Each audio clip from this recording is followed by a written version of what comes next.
நமக்குள் கருத்து வேறுபாடு இருக்கின்ற காரணத்தினால், யார் ஒருவருக்கு வாய்ப்பு கிடைத்தாலும் மற்றவர்கள் எல்லாம் அதை ஏற்றுக்கொள்ள மறுக்கின்ற காரணத்தினாலே தானே நம்ம இந்த வெற்றி வாய்ப்பை இழந்து விட்டோம்.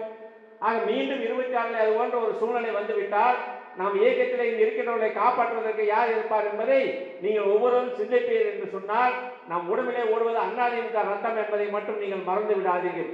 யாரை போட்டாலும் ஒருவர் எதிர்த்தாக இருக்கின்றீர்கள்.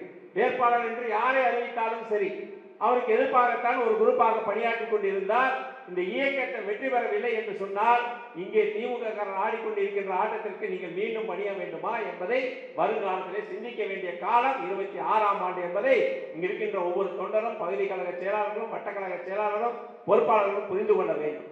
நான் இப்பொழுது பேச வருகின்ற வரை இங்கே இருக்கின்ற கழகத்தினர் அனைவருமே ஒரு பொறுமை இல்லாமல் நாங்கள் என்ன கருத்துக்களை சொல்ல வந்திருக்கின்றோம் என்பதை கூட கேட்பதிலே கொஞ்சம் கவனம் இல்லாமல் இருப்பதை பார்க்கின்ற போது வருத்தமாகத்தான் இருக்கின்றது.